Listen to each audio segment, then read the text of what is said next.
नमस्कार दोस्तों। आज आप क्वेश्चन करने वाले हैं खान सर जी के जीएस और इसमें सेट 1 करवा दिया गया है और आज यहाँ पर सेट 2 किया जाएगा। जो आप देख सकते हैं यहाँ पर लगभग 100 क्वेश्चन पूरा एक्सप्लेनेशन के साथ किया जाएगा और इसमें कोई भी दिक्कत नहीं होगा।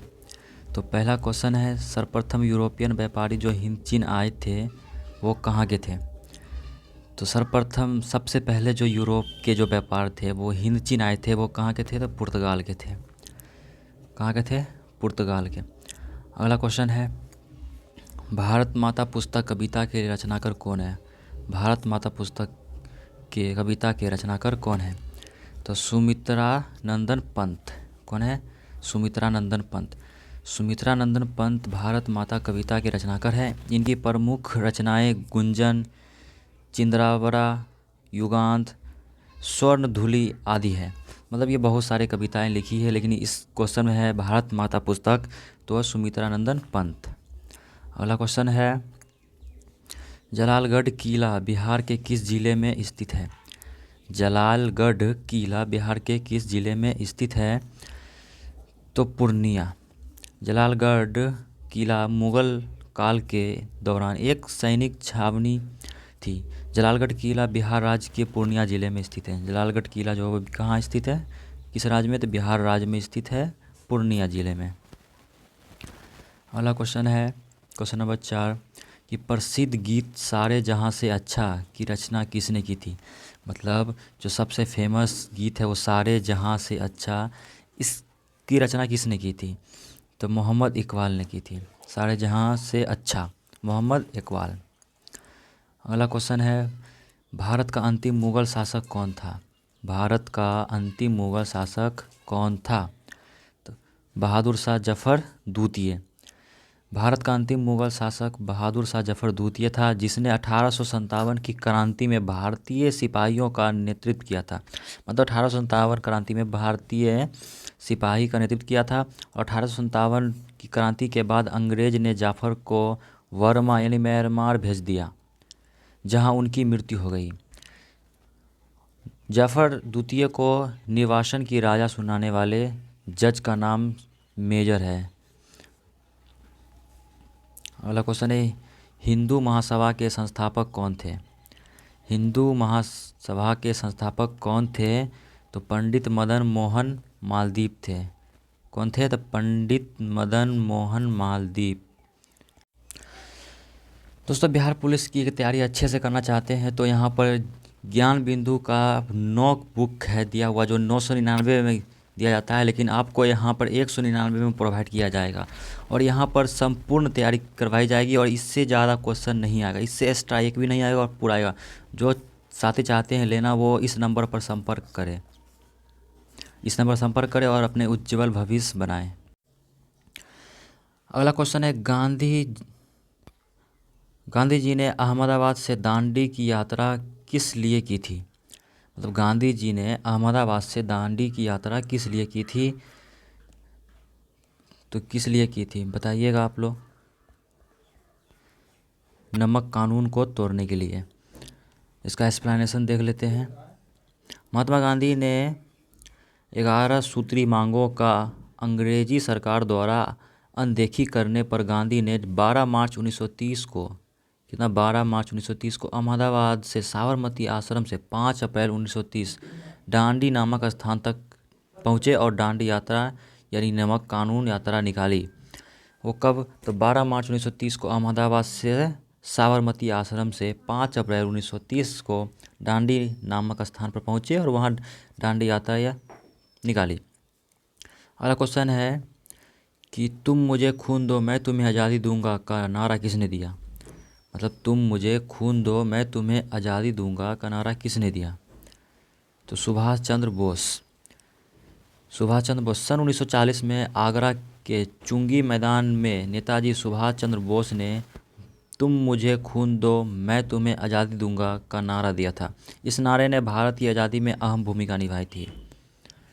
अगला क्वेश्चन है, क्वेश्चन नंबर 9 कि मीराबाई किस काल की कवियत्री थी? मीराबाई जो थी वो किस काल की कवियत्री थी? तो भक्ति काल की कवियत्री। किस काल की? भक्ति काल की कवित्री थी। अगला है, ग्रहों की गति का संचालन होता है। ग्रहों की गति का संचालन होता है तो केपलर के नियम द्वारा। किसके नियम द्वारा? केपलर के नियम के द्वारा ग्रहों की गति का संचालन होता है। अगला है, 1907 में जमशेदजी टाटा द्वारा 1907 में जमशेदजी टाटा द्वारा टिस्को की स्थापना कहाँ की गई थी? 1907 में जमशेदजी टाटा द्वारा टिस्को की स्थापना कहाँ की गई थी? तो साक्ची बिहार। बिहार के जमशेदपुर में Tata iron and steel company limited की स्थापना 1907 ईस्वी में जमशेदजी टाटा के द्वारा हुई थी। किसके द्वारा हुई थी? तो जमशेदजी टाटा द्वारा बिहार के जमशेदपुर में Tata iron and steel company की स्थापना 1907 ईस्वी में हुई थी। अगला है, नाइट्रोजन गैस वायुमंडल में कितने प्रतिशत में उपस्थित है? नाइट्रोजन गैस वायुमंडल में कितने प्रतिशत उपस्थित है? तो आंसर 78%। पृथ्वी के चारों ओर सैकड़ों किलोमीटर की मोटाई मतलब कि गैसीय आवरण को वायुमंडल कहते हैं। यह विभिन्न गैसों का मिश्रण है। इसमें 78% नाइट्रोजन, 21% ऑक्सीजन और 1% अन्य गैस पाई जाती है। और अगला क्वेश्चन, निम्नलिखित में से कौन सी रबी फसल नहीं है? गेहूँ, सरसों, चना, ज्वार, इसमें से कौन जो है वो रबी फसल नहीं है? तो ज्वार। तो बाजरा, ज्वार, तिल, ग्वार, मक्का आदि ये सब खरीफ फसलें हैं, रबी फसल नहीं है। और गेहूँ, चना, सरसों इत्यादि ये सब रबी फसल है। और आप इससे पहले भी रबी फसल और खरीफ फसल के बारे में बहुत बार पढ़ चुके होंगे। अगला क्वेश्चन है, भारत का सबसे लंबा बांध कौन सा है? भारत का सबसे लंबा बांध कौन सा है? तो हीराकुंड बांध है। कौन है? हीराकुंड। हीराकुंड जो है वो भारत के उड़ीसा राज्य में महानदी पर हीराकुंड बांध बना हुआ है। यह भारत का सबसे लंबा बांध है। भारत का सबसे ऊंचा बांध टिहरी बांध है। भारत का सबसे ऊंचा बांध पूछेगा तो वो टिहरी बांध। यह बांध भारत के उत्तराखंड राज्य में टिहरी के पास स्थित है। ऊंचा और सबसे लंबा बांध वो उड़ीसा राज्य में महानदी के पर हीराकुंड बांध है। अगला क्वेश्चन, भारत में उष्णकटिबंधीय सदाबहार वन पाए जाते हैं। भारत में उष्णकटिबंधीय सदाबहार वन पाए जाते हैं वो असम में। कहाँ पाए जाते हैं? असम में। भारत में उष्णकटिबंधीय सदाबहार वन असम राज्य में स्थित असम की पहाड़ियों, पश्चिमी घाट के पश्चिमी ढाल और अंडमान निकोबार द्वीप समूह में पाए जाते हैं। वृष्टि छाया क्या है? वृष्टि छाया क्या है? एक ऐसा क्षेत्र जो अपेक्षाकृत रूप से धरातलीय अवरोध के प्रभाव से कम वर्षा क्षेत्र है, या फिर एक ऐसा क्षेत्र जो अपेक्षाकृत रूप से धरातीय अवरोध के प्रभाव से अधिक वर्षा का क्षेत्र है, या अधिक वर्षा वाला क्षेत्र है, या इनमें से कोई नहीं। तो आंसर होगा एक ऐसा क्षेत्र जो अपेक्षाकृत रूप से धरातलीय अवरोधों के प्रभाव से कम वर्षा क्षेत्र है। कम वर्षा क्षेत्र है। अगला क्वेश्चन, भारत की स्थल सीमा की कुल लंबाई कितनी है? भारत की स्थल सीमा की कुल लंबाई कितनी है?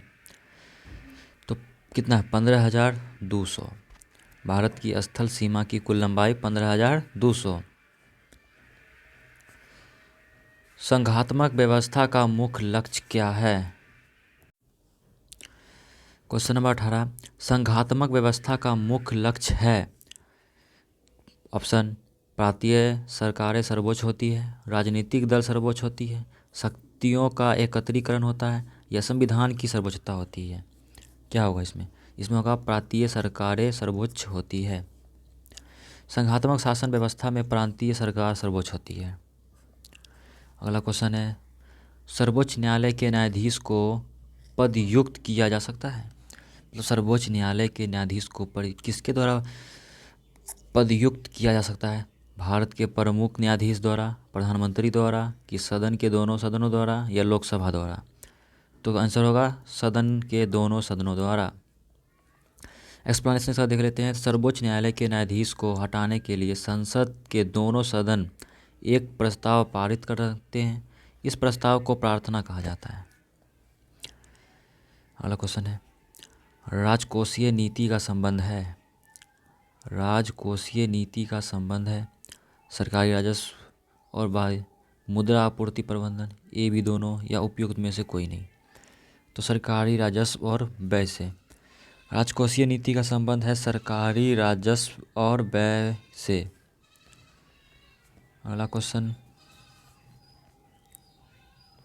आज 100 क्वेश्चन करवाया जाएगा पूरा, टेंशन नहीं लेना है। क्वेश्चन नंबर 21, भारत में दल बदल संबंधी मामले पर अंतिम निर्णय लेने का अधिकार किसको है।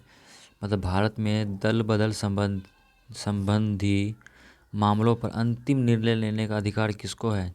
सदन के अध्यक्ष को, कि सत्ता पक्ष के नेता को, कि संबंधित दल के नेता को, या निर्वाचन आयोग को। तो सदन के अध्यक्ष को। भारतीय संविधान की 10वीं अनुसूची एवं संविधान संशोधन 52वें दल बदल के प्रावधानों का उल्लेख है। कृपया ध्यान दें कि भारत में दल बदल पर अंतिम निर्णय लेने का अधिकार सदन के अध्यक्ष को है। अंतिम निर्णय लेने का अधिकार सदन के अध्यक्ष को है दल बदल पर। अगला क्वेश्चन है, भारत में नागरिकों को मौलिक अधिकारों का संरक्षण कौन करता है। भारत में नागरिकों के मौलिक अधिकारों का संरक्षण कौन करता है। तो सर्वोच्च न्यायालय। कौन करता है। सर्वोच्च न्यायालय। भारत के राष्ट्रपति पर महाभियोग चलाने की प्रक्रिया किस अनुच्छेद के तहत की जा सकती है। भारत के राष्ट्रपति पर महाभियोग चलाने की प्रक्रिया किस अनुच्छेद के तहत की जा सकती है। अनुच्छेद 121 या अनुच्छेद 61 या अनुच्छेद 74 या 361। आंसर 61 होगा। भारतीय संविधान के अनुच्छेद 61 के तहत राष्ट्रपति पर महाभियोग चलाया जा सकता है। महाभियोग चलाने से पहले राष्ट्रपति को 14 दिन पूर्व सूचना देनी अनिवार्य है। मतलब अगर राष्ट्रपति पर महाभियोग चलाएंगे तो उसे 14 दिन पहले उसकी सूचना देना जरूरी है। अगला है, राज्यसभा के पास लोकसभा के बराबर अधिकार है। राज्यसभा के पास लोकसभा के बराबर अधिकार है किसको। कटौती प्रस्तावों में, या नई अखिल भारतीय सेवाएं बनाने में, संविधान के संशोधन में, या सरकार के निष्कासन में। आंसर होगा संविधान के संशोधन में। संविधान के अनुच्छेद 368 में संशोधन की प्रक्रिया का उल्लेख है जो निम्न 3 विधियों पर आधारित है। पहला है साधारण विधि द्वारा, विशेष बहुमत द्वारा, और साधारण और विशेष दोनों और राज्य द्वारा। ठीक है।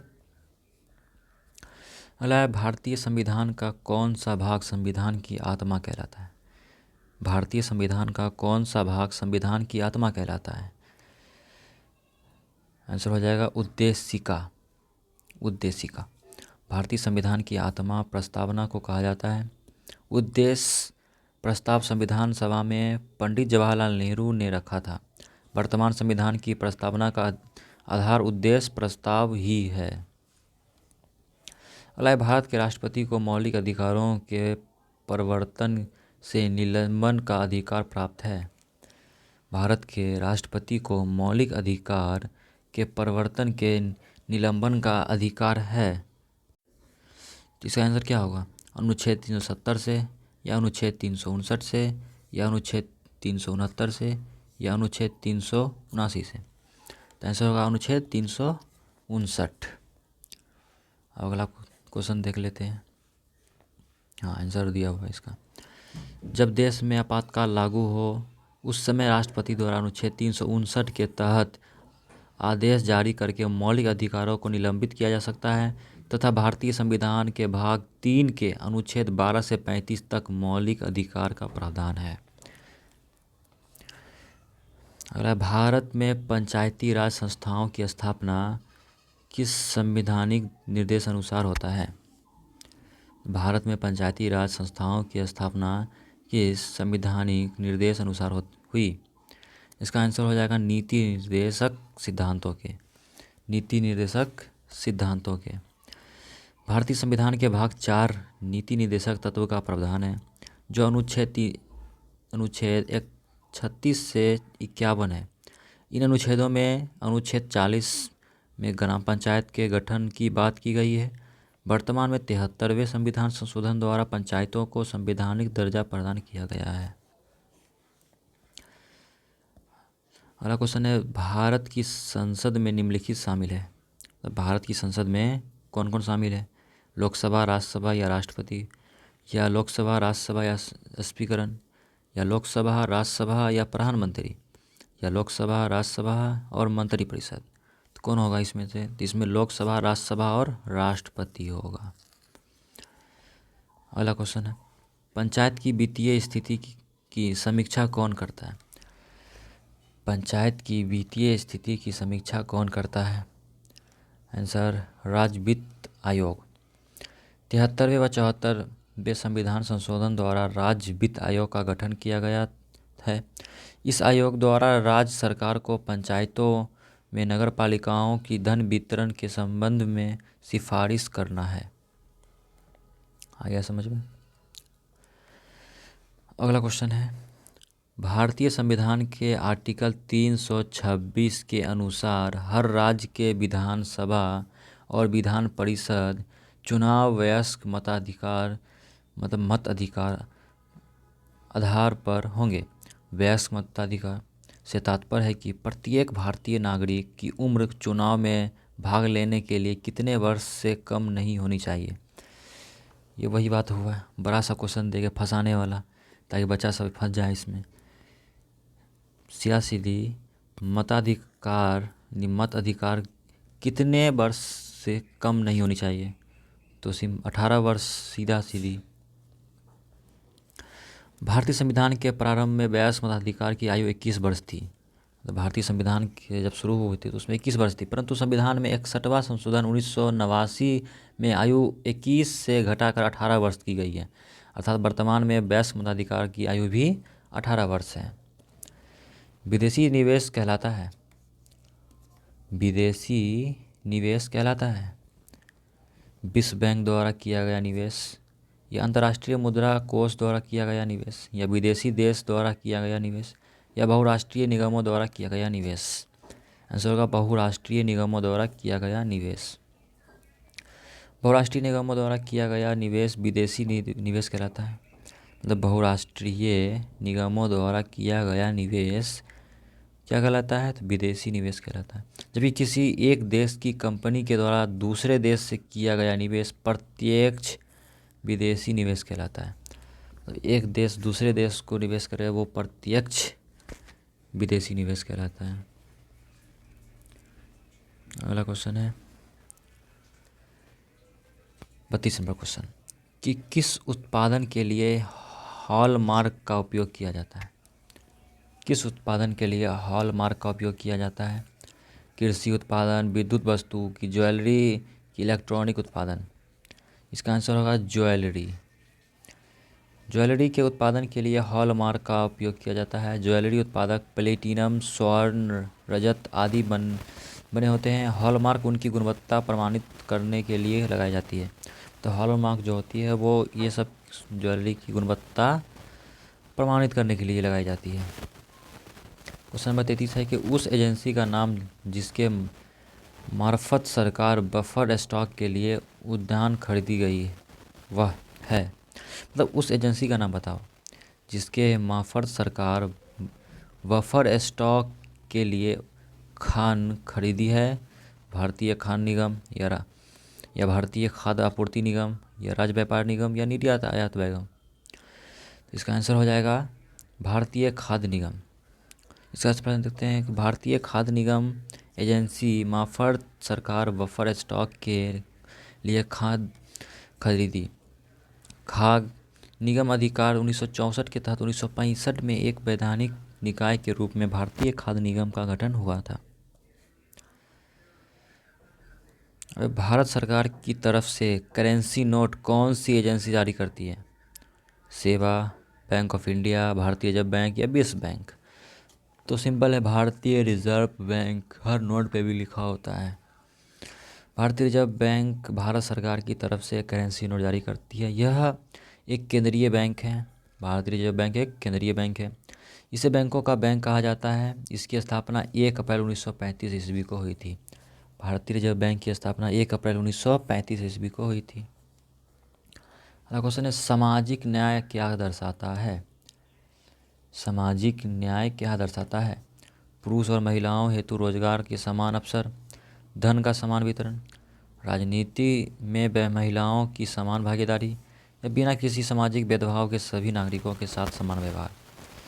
तो ऑप्शन से पता चल रहा है, ऑप्शन नंबर डी होगा कि बिना किसी सामाजिक भेदभाव नहीं होना चाहिए, सभी नागरिकों के साथ समान व्यवहार, चाहे वो महिला हो या पुरुष हो या उच्च नीच जो भी हो, सबके लिए समान व्यवहार। अगला क्वेश्चन है, किसी क्षेत्र में कामगार को रोजगार की सुरक्षा मिलती है? किस क्षेत्र में कामगार को रोजगार की सुरक्षा मिलती है? संगठित क्षेत्र, असंगठित क्षेत्र, या विदेशी क्षेत्र, या अनौपचारिक क्षेत्र? तो होगा संगठित क्षेत्र होगा, इसका आंसर संगठित क्षेत्र होगा। संगठित क्षेत्र वह क्षेत्र होता है जो सरकार के साथ पंजीकृत होता है और उस पर कई अधिनियम लागू होते हैं, जैसे स्कूल, अस्पताल आदि। इस क्षेत्र में कामगार को रोजगार की सुरक्षा मिलती है और उन्हें कुछ निश्चित घंटों के लिए ही कार्य करना होता है।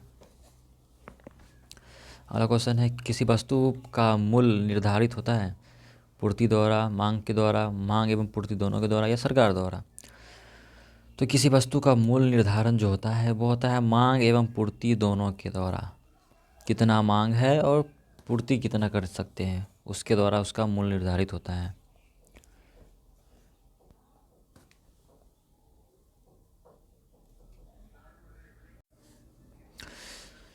अगला क्वेश्चन है कि आर्थिक स्थितियों को प्रभावित करने के लिए सरकारी व्यय और कर नीतियां का उपयोग है। मतलब किस आर्थिक स्थितियों को प्रभावित करने के लिए सरकारी व्यय और कर नीतियां का उपयोग किया जाता है?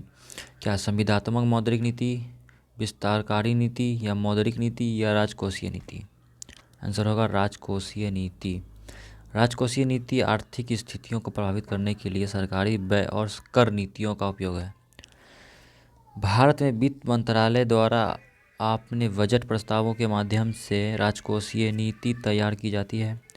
राजकोषीय नीति का उद्देश्य पूंजी निर्माण और निवेश की दर में की तेजी लाना है। अगला क्वेश्चन है कि आर्थिक विकास में शामिल है केवल प्रति व्यक्ति आय में वृद्धि, संरचनात्मक और तकनीकी परिवर्तन, या जनसंख्या वृद्धि और आय की असमानताएं, या प्रादेशिक असमानताएं और पूंजी का ह्रास? क्या हो सकता है? आर्थिक विकास में क्या शामिल होगा? तो केवल प्रति व्यक्ति आय में वृद्धि। किसी देश की आर्थिक समृद्धि सबसे अधिक उपयुक्त मापदंड प्रति व्यक्ति वास्तविक आय है। भारत की 2014 से 15 में प्रति व्यक्ति आय जो थी 72,805 रुपये थी, लेकिन 22 से 23 में बढ़कर वो 98,118 रुपये हो गई थी, और अभी इसका वर्तमान वाला भी नहीं हुआ है। क्वेश्चन नंबर 40, निम्न में से कौन सा गैर प्रारंभिक ऊर्जा का स्रोत है? निम्नलिखित में से कौन सा गैर प्रारंभिक ऊर्जा का स्रोत है? तेल, पेट्रोल, वायु, कोयला? तो वायु। ग्रामीण महिलाओं के बीच बचत को बढ़ावा देने का निम्न में से कौन सी योजना का उद्देश्य है? तो है महिला समृद्धि योजना। कौन है? महिला समृद्धि योजना। सीआरपीएफ का निम्नलिखित में से वह कौन सा विशेष विंग है जो दंगों और दंगों जैसी स्थितियां से निपटने के लिए बनाया जाता है? सीआरपीएफ का केंद्रीय औद्योगिक सुरक्षा बल, राष्ट्रीय सुरक्षा बल, होमगार्ड, या रैपिड एक्शन फोर्स? तो कौन होगा? Rapid action force. सीआरपीएफ केंद्रीय रिजर्व पुलिस बल का विशेष विंग जो दंगों व दंगों जैसी स्थितियों से निपटने व देश की आंतरिक सुरक्षा के लिए वर्ष 1992 में रैपिड एक्शन फोर्स का गठन किया गया था। निम्नलिखित में से कौन सा लॉन्च वाहन मिशन चंद्रयान 2 में उपयोग किया गया था? मतलब निम्नलिखित में से कौन सा लॉन्च वाहन मिशन चंद्रयान 2 में उपयोग किया गया था? तो क्या है? GSLV-M के 3 या PSLV-C2 या PSLV-C45। तो आंसर हो जाएगा ए नंबर। भारत की अंतरिक्ष एजेंसी इसरो ने वर्ष 2019 में CSLV Mk3 से चंद्रमा पर चंद्रयान-2 भेजा था, परंतु चंद्रयान-3 को 14 जुलाई 2023 को लॉन्च किया, जो चंद्रमा पर 23 अगस्त 2023 को सफल लैंडिंग कर चुका है।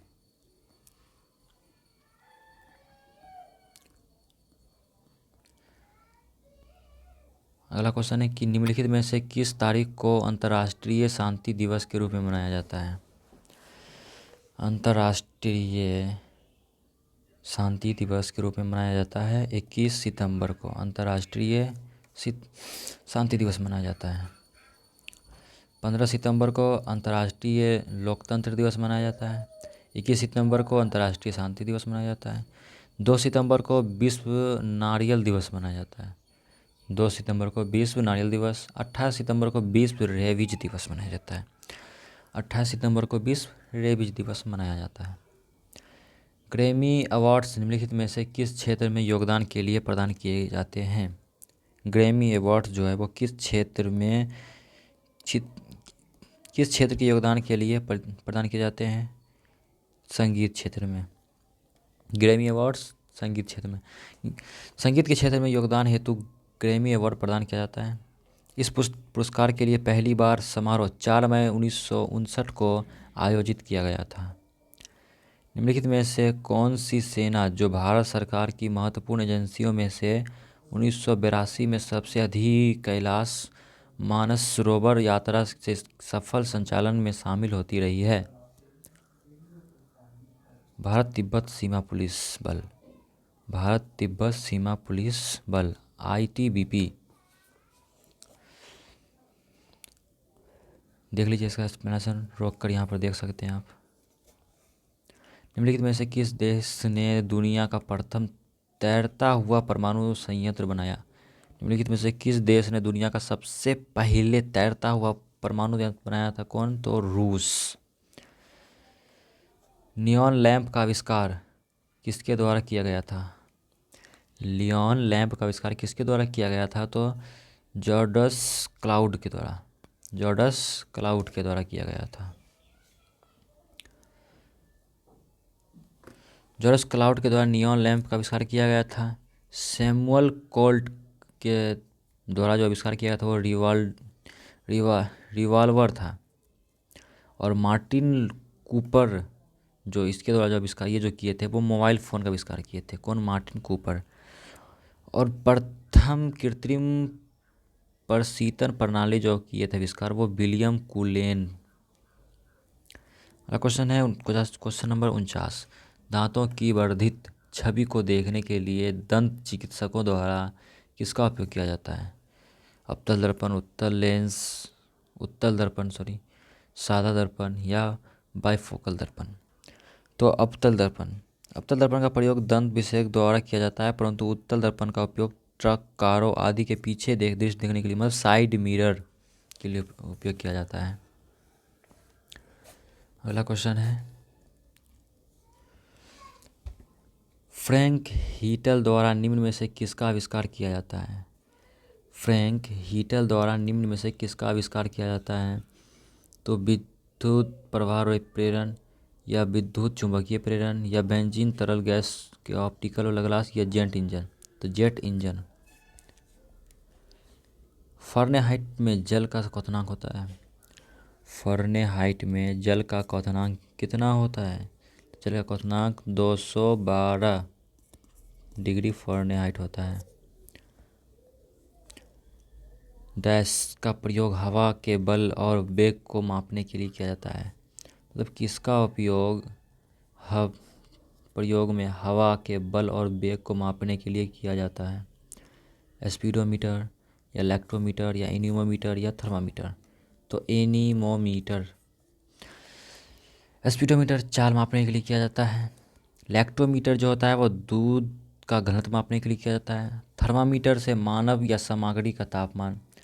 एनीमोमीटर से पवन वेग का मापन किया जाता है, मतलब हवा के वेग का मापन किया जाता है। एंटीबायोटिक पेनिसिलिन की खोज किसने की थी? एंटीबायोटिक जो एंटीबायोटिक का जो होता है वो पेनिसिलिन की खोज किसने की थी? तो अलेक्जेंडर फ्लेमिंग ने। फ्लेमिंग का वाम हाथ दायां हाथ पड़े होंगे, तो ये अलेक्जेंडर फ्लेमिंग। अलेक्जेंडर फ्लेमिंग जो है यह एंटीबायोटिक पेनिसिलिन की खोज की थी। आर्किमिडीज और अलेक्जेंडर ग्राहम और लुई पास्चर, ये जो है वो अलेक्जेंडर ग्राहम और बेल जो टेलीफोन का आविष्कार खोज की थी। लुई पास्चर पाश्चुरीकरण का खोज किया। और आर्किमिडीज ने पेंच पंप का आविष्कार किया था। पेंच पंप का आविष्कार किया था कौन? आर्किमिडीज। वेग का सूत्र है, वेग का सूत्र विस्थापन बटा समय। वेग का सूत्र विस्थापन बटा समय। चाल का सूत्र दूरी बटा समय। दूरी का सूत्र चाल गुना समय। समय का सूत्र दूरी बटा चाल। सर्वोत्तम गुणवत्ता वाला कोयला जिसमें 80% से 95% कार्बन पाया जाता है वो कौन सा साइट होता है? वो एंथ्रासाइट का कोयला होता है जो 80% से 95% कार्बन पाया जाता है। लेकिन पीट में 25 से 30% पाया जाता है। लिग्नाइट में 50 से 60 पाया जाता है। बिटुमिनस में 65 से 85% पाया जाता है। और एंथ्रासाइट में 80 से 95% कोयला पाया जाता है। अगला क्वेश्चन है कि किसको छोड़कर निम्नलिखित के सभी संघनन बहुलक हैं? इनमें से जो है चार में से पॉलिएस्टर, पॉलीएमाइड, पॉलीप्रोपोनिलीन, पॉलीकार्बोनेट, इनमें से कोई एक को छोड़कर निम्नलिखित में संघनन बहुलक है। तो वो पॉलीप्रोपोलीन है। पॉलीप्रोपोलीन इनमें इनमें प्रोपोलीन एक जोड़ बहुलक है का उदाहरण है, जबकि बाकी सभी संघनन बहुलक है। और यह जो बहुलक है वह जोड़ बहुलक है, प्रोपोलीन।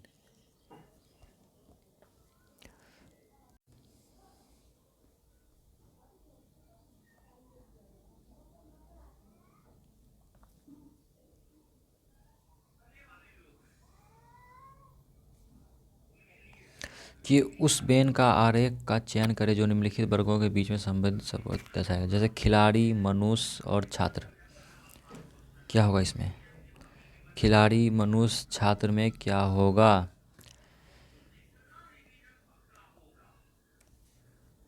खिलाड़ी, मनुष्य और छात्र। क्या सभी छात्र मनुष्य हो सकते हैं? होते हैं। क्या सभी मनुष्य छात्र होंगे? तो इसमें से क्या होगा? तो इसका व्याख्या दिया गया है सी। 2 नंबर ये होगा। जैसे मनुष्य सभी होगा, सभी मनुष्य है ये। और कुछ मनुष्य में कुछ खिलाड़ी भी होंगे और कुछ छात्र भी। मनुष्य में भी छात्र, महिला तो है नहीं। और ये क्या बाहर हो गया? क्या सभी ये मनुष्य का हो गया? क्या छात्र? इसका व्याकरण देख लीजिएगा आप लोग। बी नंबर ऑप्शन होगा।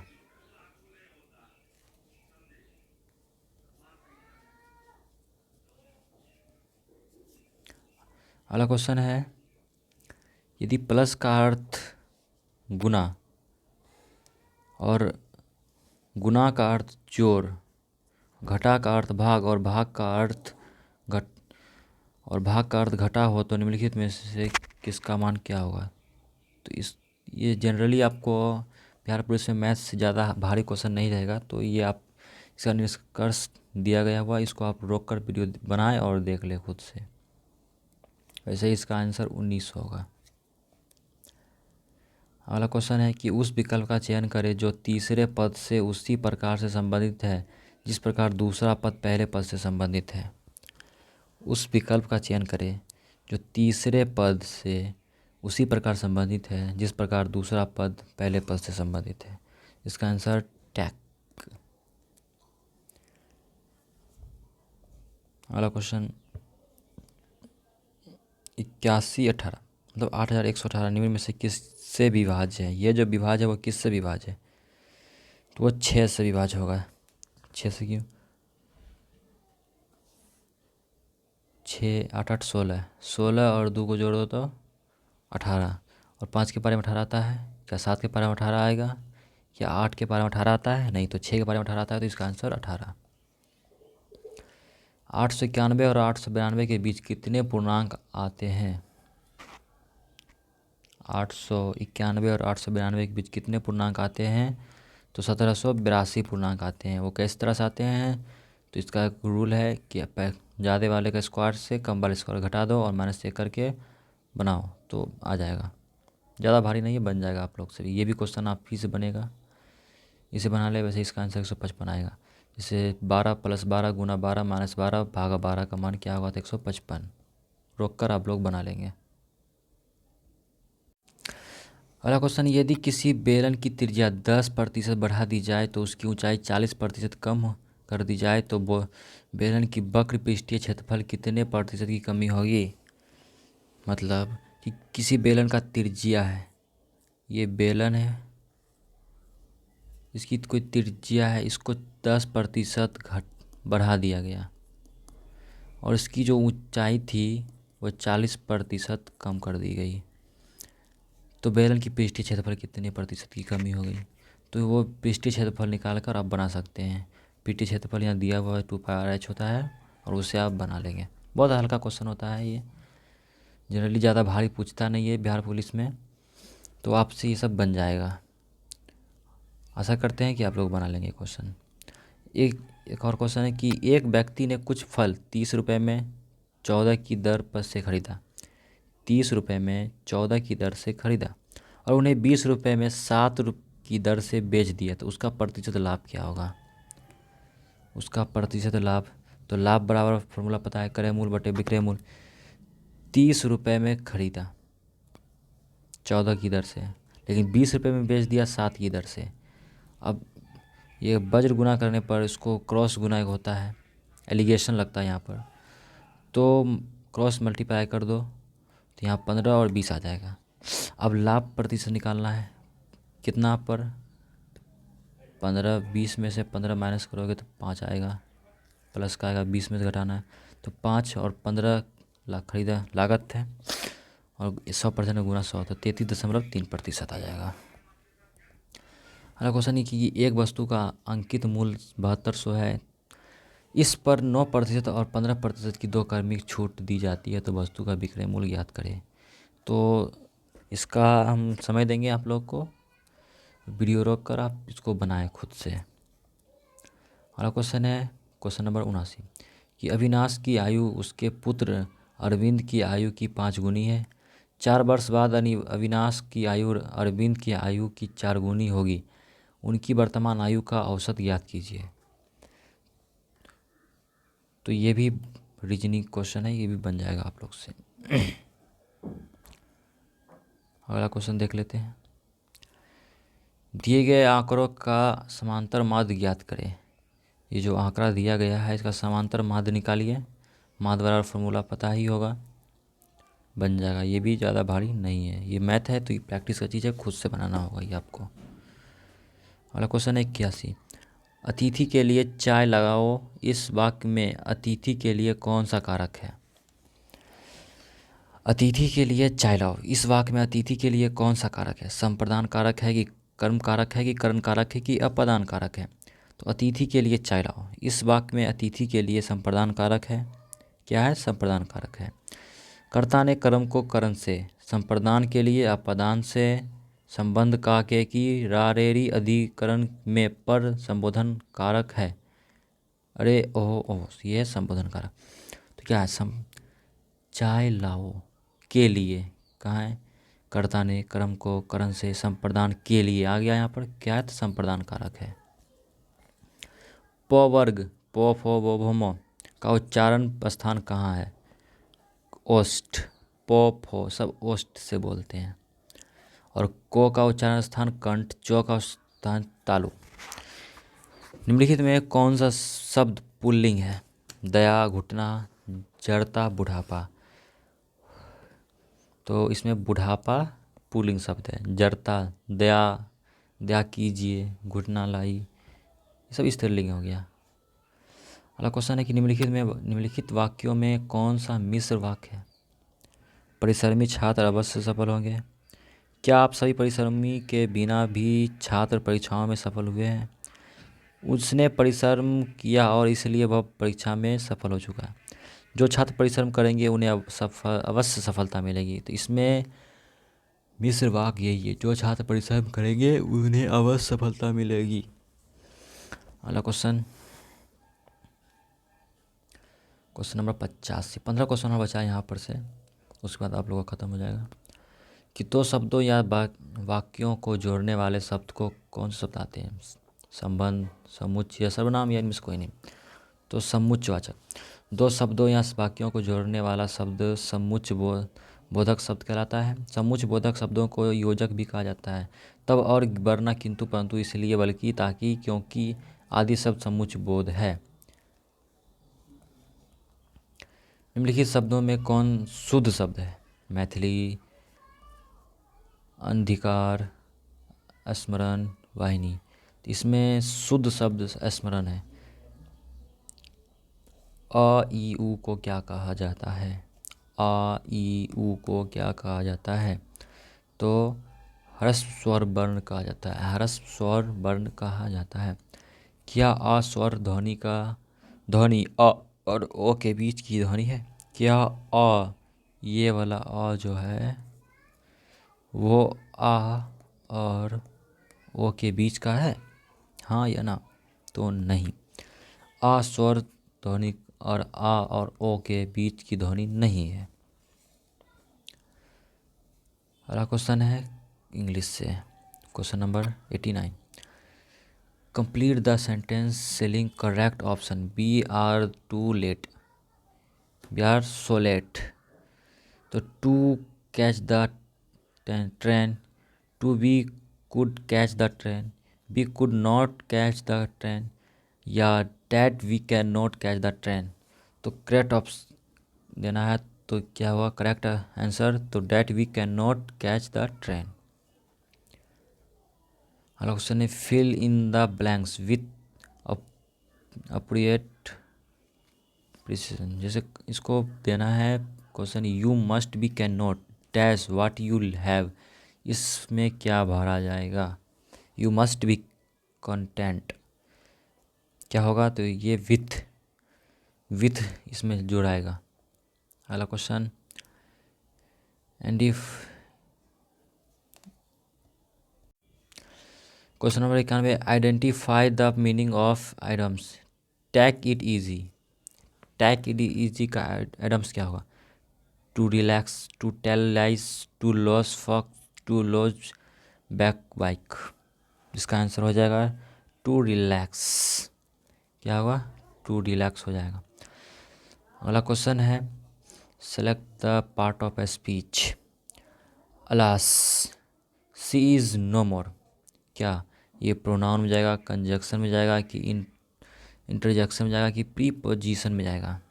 क्वेश्चन इंटरजेक्शन में जाएगा। इंटरजेक्शन में कौन सा प्रीपोजिशन में आएगा बताना है आपको। Question number 93। Dash food that you cooked was very good. मतलब dash food that you cooked was very good. No article, या दैट, या एन, या ए। इसमें क्या कौन सा आर्टिकल लगेगा? तो इसमें लगेगा द लगेगा इसमें। The food that you cooked was very good. अगला क्वेश्चन देख लेते हैं,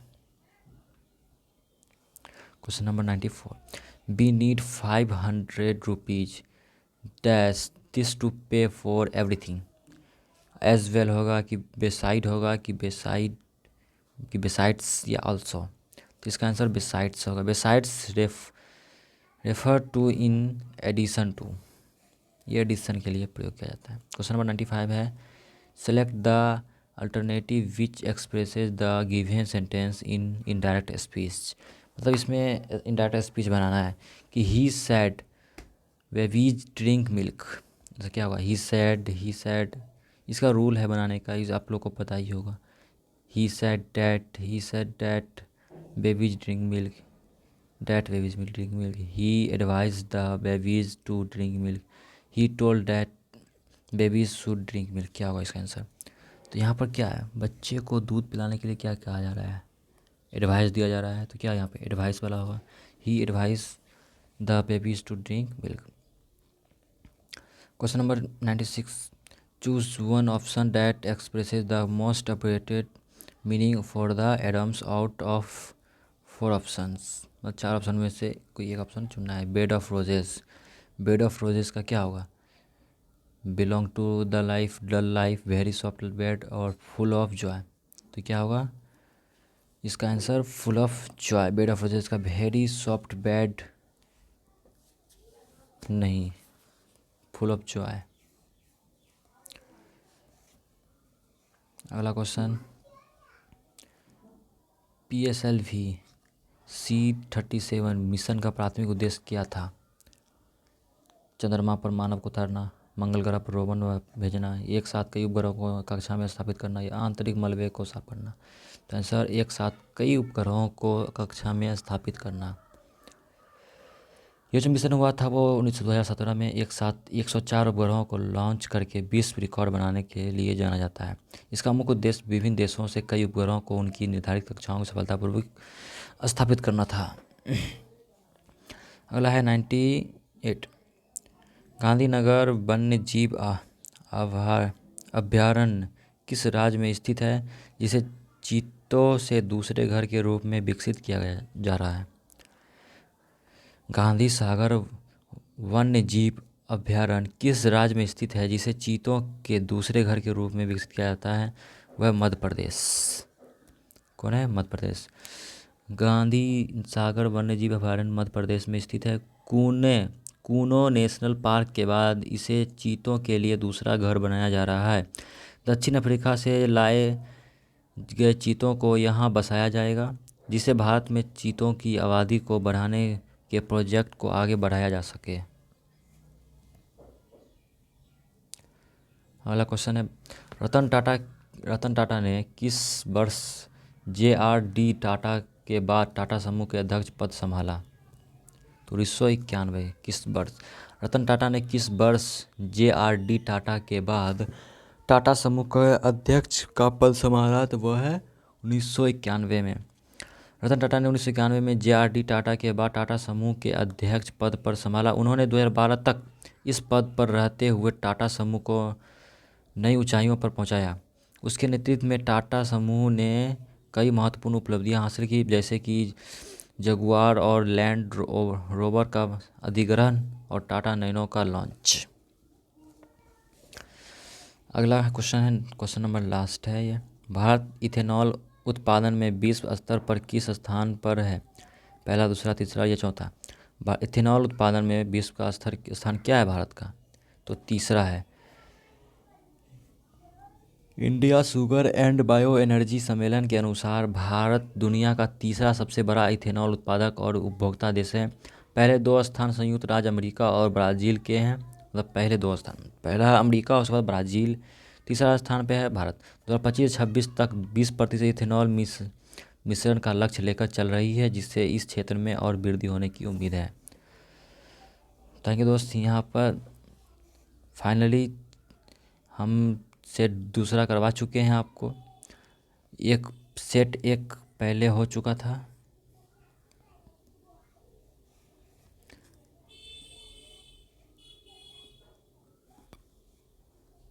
सेट एक हो चुका था आपको, और यहाँ पर सेट दूसरा करवा दिए हैं। सेट दूसरा हो चुका है और इसका सारा प्लेलिस्ट बना हुआ है। और जिस छात्र को ज्ञान बिंदु